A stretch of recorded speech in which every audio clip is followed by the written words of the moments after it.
Baba,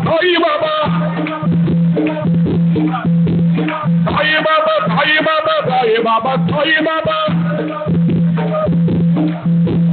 Sai Baba, Sai Baba, Sai Baba, Sai Baba. Sai Baba, Sai Baba, Sai Baba, Sai Baba. Sai Baba, Sai Baba, Sai Baba, Sai Baba. Sai Baba, Sai Baba, Sai Baba, Sai Baba. Sai Baba, Sai Baba, Sai Baba, Sai Baba. Sai Baba, Sai Baba, Sai Baba, Sai Baba. Sai Baba, Sai Baba, Sai Baba, Sai Baba. Sai Baba, Sai Baba, Sai Baba, Sai Baba.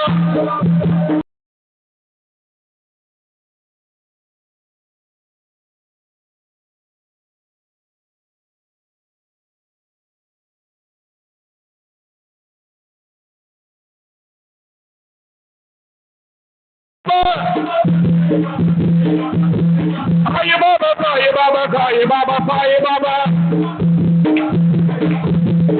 Sai Baba, Sai Baba, Sai Baba, Sai Baba. Sai Baba, Sai Baba, Sai Baba, Sai Baba. Sai Baba, Sai Baba. Sai Baba, Sai Baba. Sai Baba, Sai Baba. Sai Baba, Sai Baba. Sai Baba, Sai Baba. Sai Baba, Sai Baba. Sai Baba, Sai Baba. Sai Baba, Sai Baba. Sai Baba, Sai Baba, Sai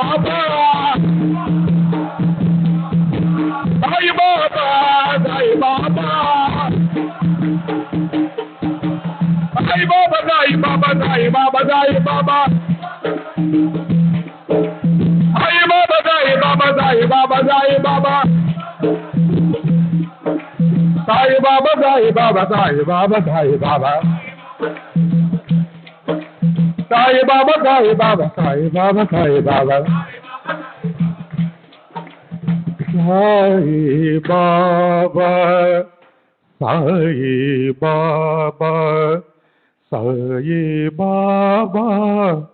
Sai Baba,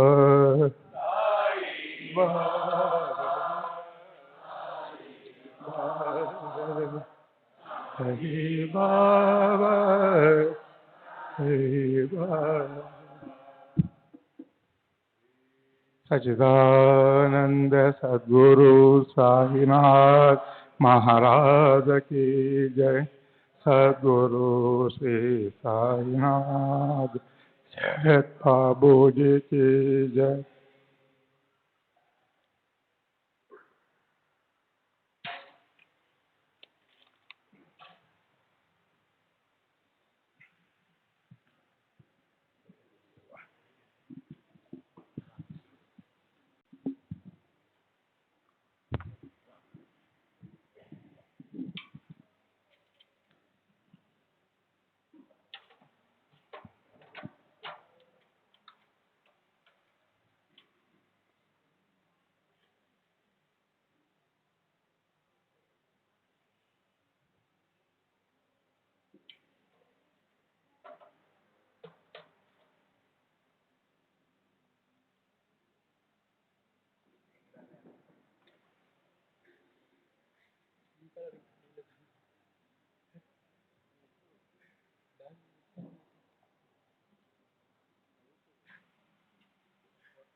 Shri सच्चिदानंद सद्गुरु साईनाथ महाराज की जय। सद्गुरु श्री साईनाथ निसरत बाबू जी की जय। साई रहम नजर करना, बच्चों का पालन करना। साई रहम नजर करना, बच्चों का पालन करना। जाना तुमने जगत पाला, तब ही जोत जमाना। जाना तुमने जगत पाला, तब ही जोत जमाना। साई रहम नजर करना, बच्चों का पालन करना। साई रहम नजर करना, बच्चों का पालन करना। मैं अंधा हूँ बंदा आपका, मुझसे मत दिखलाना। मैं अंधा हूँ बंदा आपका, मुझसे मत दिखलाना। साई रहम नजर करना, बच्चों का पालन करना। साई रहम नजर करना, बच्चों का पालन करना। दास गनु गए अब क्या बोलो, थक गई मेरी रचना। दास गनु गए अब मेरी रचना। साई राम नजर करना, बच्चों का पालन करना। साई राम नजर करना, बच्चों का पालन करना। रहमो नजर कर अब मोरे साई, तुम बिना नहीं मुझे माँ बाप भाई। रहमो नजर कर मैं अंधा हूँ बंदा तुम्हारा। मैं अंधा हूँ बंदा तुम्हारा। मैं ना जानू, मैं ना जानू अल्लाह इलाही। रहमो नजर कर, रहमो नजर कर अब मोरे साई। तुम बिना नहीं मुझे माँ बाप भाई। रहमो नजर कर काली जमाना मैंने गवाया। काली जमाना मैंने गवाया। साथिया गिरगा, साथिया गिरगा, साथिया गिरगा तुम बिना कोई। रहमो नजर कर, रहमो नजर कर अब मोरे साई। तुम बिना नहीं मुझे माँ बाप भाई। रहमो नजर कर अपने मस्जिदों का जादू गनु है। अपने मस्जिदों का जादू गनु है। मालिक हमारे, मालिक हमारे तुम बाबा साई। रहमो नजर कर, रहमो नजर कर अब मोरे साई। तुम बिना नहीं मुझे माँ बाप भाई। रहमो नजर करो। श्री सच्चिदानंद सद्गुरु साईनाथ महाराज की जय। सद्गुरु श्री साईनाथ निसरत बाबू जी की जय।